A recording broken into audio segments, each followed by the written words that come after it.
छत्तीसगढ़ दिन भर आप देख रहे हैं और आपके साथ मैं हूं पुनीत। खबरों की करते हैं शुरुआत और सबसे पहले बड़ी और अहम खबर की बात। बीजेपी ने राष्ट्रपति चुनाव के लिए द्रौपदी मुर्मू को अपना उम्मीदवार बनाया है। वे एनडीए की उम्मीदवार बनाई गई हैं और वो एक आदिवासी चेहरा हैं। राष्ट्रपति पद के लिए पार्टी मुख्यालय में बीजेपी की संसदीय बोर्ड की बैठक हुई। इसमें मुख्यमंत्री शिवराज सिंह चौहान भी शामिल हुए। मध्य प्रदेश के मुख्यमंत्री हैं। तमाम नेता मौजूद थे जिसमें यह फैसला लिया गया। इस बैठक में प्रधानमंत्री नरेंद्र मोदी, बीजेपी अध्यक्ष जेपी नड्डा, केंद्रीय गृह मंत्री अमित शाह, रक्षा मंत्री राजनाथ सिंह, केंद्रीय सड़क परिवहन मंत्री नितिन गडकरी और मध्य प्रदेश के मुख्यमंत्री शिवराज सिंह चौहान समेत संसदीय बोर्ड के अन्य सदस्य मौजूद रहे। द्रौपदी मुर्मू झारखंड और ओडिशा की राज्यपाल भी रह चुकी हैं। ओडिशा से वे आती हैं।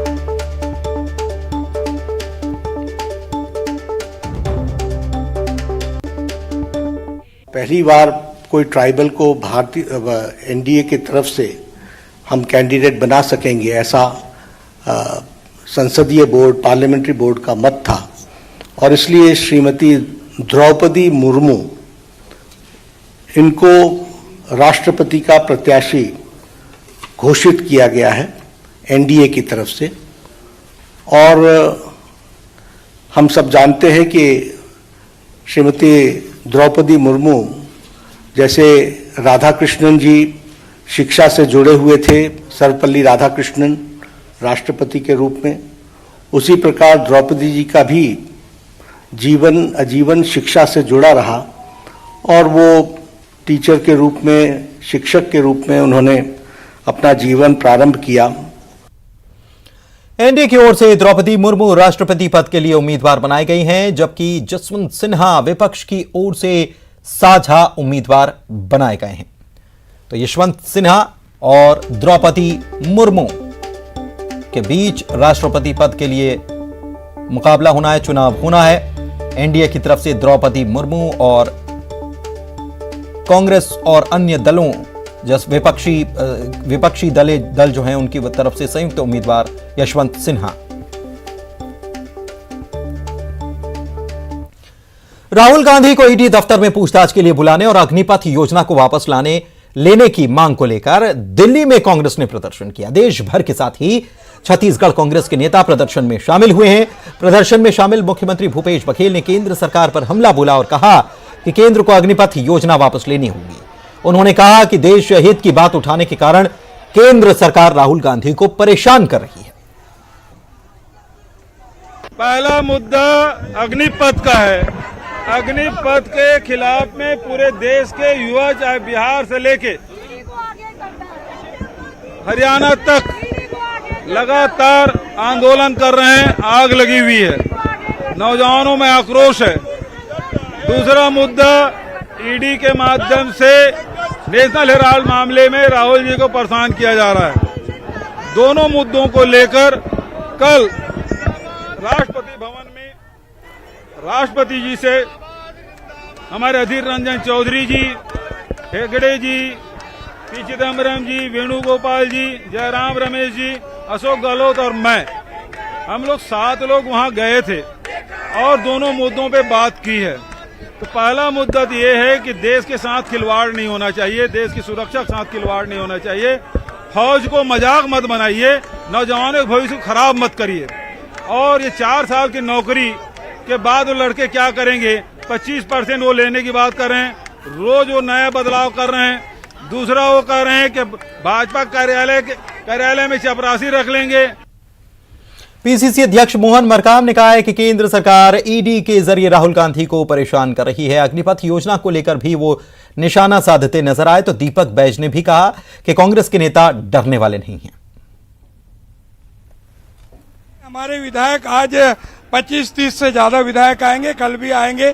जो बस्तर जैसे दूरस्थ अंचलों के विधायक लेट आएंगे तो आज कल तक सब विधायक आ जाएंगे। निश्चित रूप से भारतीय जनता पार्टी, प्रधानमंत्री नरेंद्र मोदी हमारे नेता राहुल गांधी से डर चुके, इसलिए ईडी का प्रयोग लगातार आज 5वां दिन मानसिक रूप से प्रताड़ित करने का प्रयास कर रहे। लेकिन मैं आज भी दावे के साथ कहता हूं, हमारा नेता ईमानदार है, न डरने वाला है, न डरेगा, न कांग्रेस पार्टी डरी है, न हम लोग डरने वाले। हम चाहे इसके लिए चाहे सप्ताह दिन चले, महीना दिन चले, जब तक रहेंगे हम लड़ाई लड़ते रहेंगे सरकार के खिलाफ में। वहीं ईडी की राहुल गांधी से पूछताछ के विरोध में कांग्रेस के प्रदर्शन के दौरान महिला कांग्रेस की अध्यक्ष नेटा डिसूजा ने पुलिस और सुरक्षा कर्मियों पर थूक दिया। इस घटना की तस्वीर भी सामने आई है। आप देखिए कि सुरक्षा कर्मियों के साथ महिला कांग्रेस अध्यक्ष ने कैसा बर्ताव किया। ये महिला सुरक्षा कर्मी थी, इनके साथ बर्ताव देखिए। सियासी प्रदर्शन एक अलग बात, लेकिन अपनी ड्यूटी कर रहे पुलिस और सुरक्षा बलों पर थूकना कभी भी कैसे भी जायज तो कतई नहीं ठहराया जा सकता।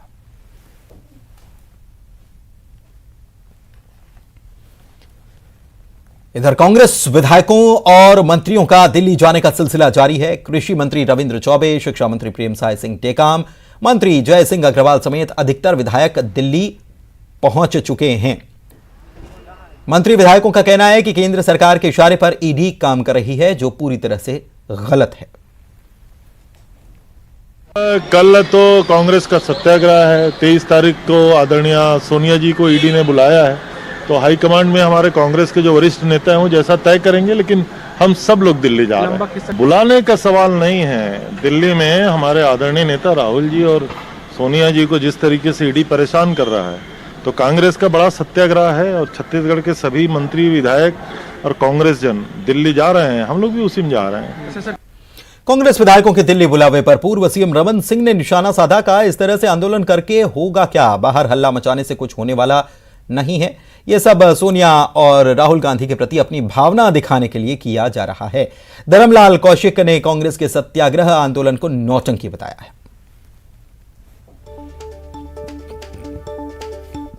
देखिए, आंदोलन करके क्या होगा? ये तो एक प्रोसेस है, प्रक्रिया है। ईडी जो करता है बिना साक्ष्य, बिना प्रमाण के तो कुछ करता नहीं। तो उसके सामने आप बयान देके बात करिए। बाहर हल्ला करके विधायक की ताकत दिखाएं, सांसदों की ताकत दिखाएं, मुख्यमंत्री की ताकत दिखाएं, क्या फ़र्क पड़ता है ईडी को? ऐसे तो रोज़ होते हैं मामले। तो ये ज़बरदस्ती का अपने ये विश्वसनीयता दिखाने के लिए, भक्ति दिखाने के लिए इनका एक ही सूत्री कार्यक्रम है, गांधी परिवार, सोनिया राहुल गांधी की भक्ति दिखाओ और अपनी कुर्सी बचाओ। सरकार नहीं चल रही है, सर्कस चल रही है कि बार बार दिल्ली बुलाकर के आखिर क्या बताना चाहते हैं।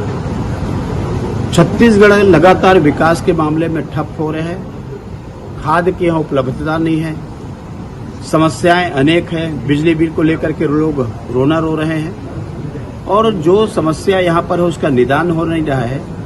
और दिल्ली का दौरा लगा करके ये छत्तीसगढ़ के लोगों को केवल ध्यान आकर्षित करते हैं और 2.5 साल के बाद में मुझे लगता है कि इस प्रकार के केवल नौटंकी करने की आवश्यकता नहीं है। दिल्ली में धरने के दौरान मुख्यमंत्री ने केंद्र पर फोन टैपिंग के भी आरोप लगा दिए और कहा कि बीजेपी छत्तीसगढ़ में राज्य सरकार को अस्थिर करने की कोशिश कर रही है।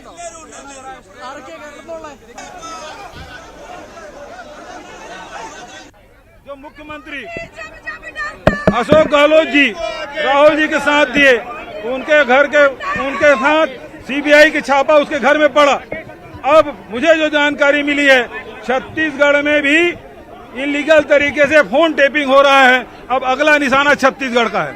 छत्तीसगढ़ में भी इलीगल तरीके से फोन टेपिंग हो रहा है। अब अगला निशाना छत्तीसगढ़ का है। कृषि मंत्री रविंद्र चौबे ने फोन टैपिंग को लेकर केंद्र सरकार पर निशाना साधा और कहा कि पेगासस के समय से सीएम भूपेश बघेल का फोन टैप हो रहा है। इस पर पूर्व सीएम रमन सिंह ने कांग्रेस के आरोपों पर पलटवार किया।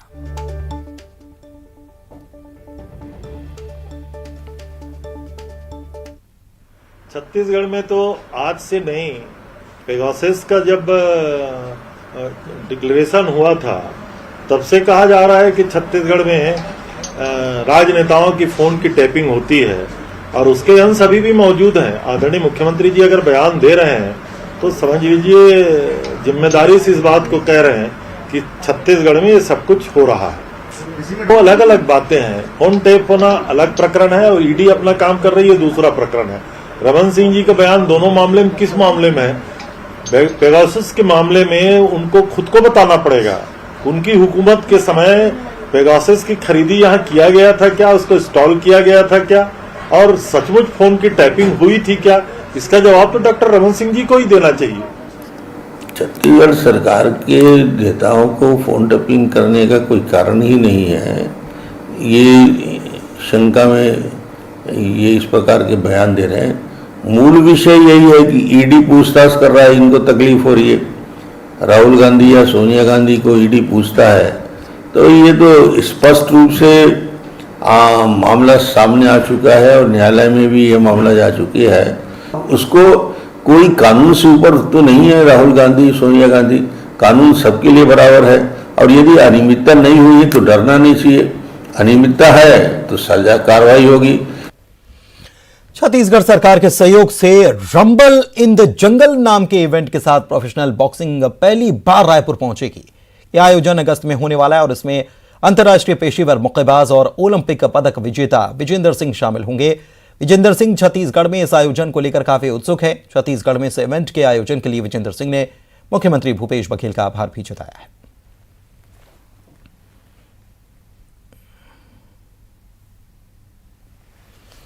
इंडोनेशिया के बाली शहर में आयोजित ग्लोबल कॉन्फ्रेंस में उद्योग मंत्री कवासी लखमा शामिल हुए। ग्लोबल कॉन्फ्रेंस में उन्होंने औद्योगिक प्रतिनिधियों से चर्चा की और छत्तीसगढ़ में सस्टेनेबल डेवलपमेंट के क्षेत्र में हो रहे कार्यों के बारे में विस्तार से जानकारी दी।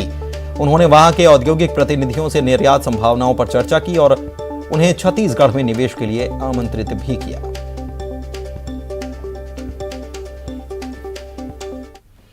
बीजापुर से बड़ी खबर आपको बता दें, जहां पर पुलिस और नक्सलियों के बीच मुठभेड़ हुई और जवानों ने इस मुठभेड़ में एक नक्सली को मार भी गिराया है। मिरतुर थाना क्षेत्र के जंगल में यह मुठभेड़ हुई है।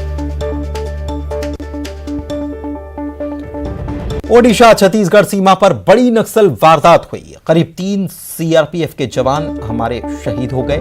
19वीं बटालियन के ये जवान बताए जाते हैं। इसके अलावा 7 सीआरपीएफ के जवानों की हालत गंभीर भी है।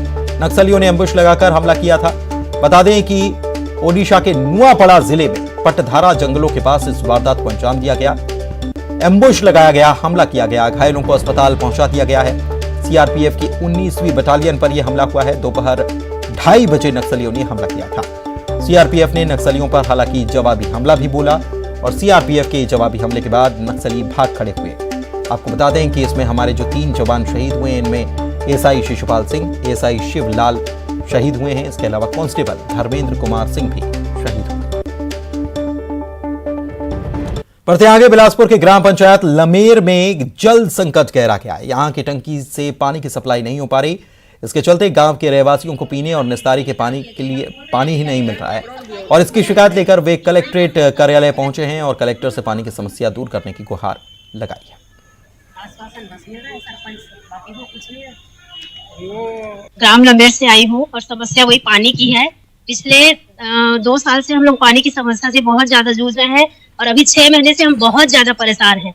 हम कामकाजी महिलाएं हैं, या तो हमको पानी मिलती है या फिर हमें काम में जाने को मिलता है, 2 में से एक होता है। यदि हम काम के लिए जा रहे हैं तो हमें पानी नहीं मिलती और पानी के लिए लाइन लगा रहे हैं तो काम छूटता है। ऐसी स्थिति में हम लोग बासी पानी दूसरे दिन का बचा हुआ भी पीने के लिए मजबूर है। गांव में है, पानी टंकी भी बना है लेकिन उसमें सप्लाई नहीं जा रहा है और अभी रोड बना है गांव में तो उसमें सप्लाई पूरा उखाड़ दिए हैं, उसको नहीं बना रहे हैं।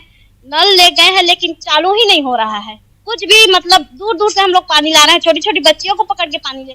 बिलासपुर के सीपत एनटीपीसी में अपनी जमीन देने के बाद एक परिवार पिछले 22 सालों से नौकरी के लिए दर दर की ठोकर खा रहा है। परिवार के मुखिया की मौत हो चुकी है और उसकी विधवा नौकरी पाने के लिए परेशान है। महिला को अपनी बेटियों की शादी की भी चिंता है। सीपत एनटीपीसी ने संतोष कुमार विजय की 1 एकड़ जमीन का अधिग्रहण किया था। अधिग्रहण के बाद मुआवजे के तौर पर संतोष को 80,000 रुपए दिए गए। नियम के मुताबिक परिवार के एक सदस्य को एनटीपीसी में नौकरी मिलनी चाहिए थी, लेकिन 22 साल बीत जाने के बावजूद आज तक नौकरी नहीं दी गई। यही नौकरी पाने के लिए महिला कलेक्ट्रेट के चक्कर लगाने के लिए मजबूर है। आंखों में आंसू लिए। एनटीपीसी में नौकरी चाहिए सर। मोर बेटा 24 साल के है और मतलब मोर पति भी के डेथ हो गए और छोटे छोटे बच्चा है। मतलब कुली कवाड़ करके करा था ना, का करती नौकरी नहीं दी। हाँ, 1 एकड़ से ऊपर गए। रायपुर नगर निगम ने एक ऐसा ऐप लॉन्च किया है जिसकी मदद से घर बैठे आपको महज 100 रुपए के सर्विस चार्ज में कई तरह की सुविधाएं घर बैठे मिल जाएंगी। महापौर एजाज ढेबर ने एमआईसी सदस्यों के साथ मोर रायपुर ऐप लॉन्च किया है। शहरी आजीविका के तहत लॉन्च किए गए इस ऐप में 16 तरह की सेवाएं मिलेंगी। इसके लिए आपको सिर्फ 100 रुपए सर्विस चार्ज देना होगा। पहले इस ऐप के जरिए के लिए सर्विस चार्ज 200 रुपए रखा गया, लेकिन MIC सदस्यों के साथ हुई चर्चा के बाद इसे 100 रुपए कर दिया गया। समझ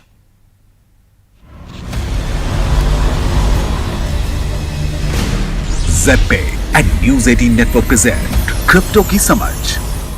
hello and welcome. ZebPay and News 18 presents crypto की समझ में आज हम जानेंगे NFT गेमिंग के बारे में। NFT ब्लॉकचेन पर यूनिक डिजिटल कलेक्टिबल्स होते हैं और इस फीचर्स की वजह से गेम्स में कैरेक्टर्स, कंज्यूमेबल एंड दूसरे ट्रेडेबल आइटम्स के तौर पर इनका इस्तेमाल आसान हो जाता है।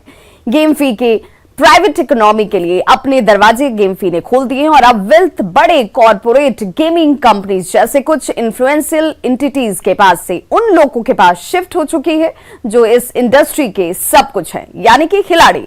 NFT गेम्स यूजर्स को खेलने के साथ साथ कमाई करने का ऑप्शन भी देता है। तो बेसिकली इनके वीडियो गेम्स और फाइनेंस को मर्ज कर दिया है। ये गेम NFT का इस्तेमाल करते हैं और इन्हें गेमर दूसरे कलेक्टर्स और प्लेयर्स को बेच सकते हैं।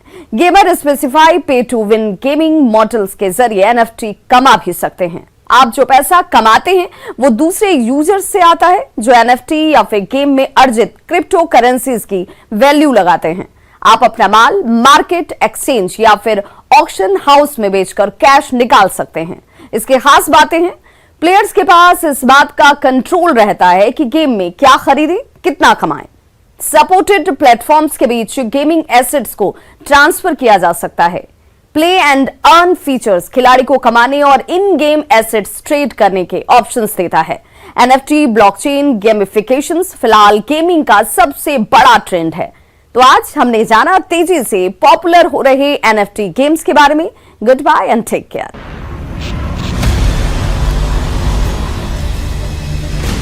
ज़ेड-पे and News 18 network present crypto की समझ।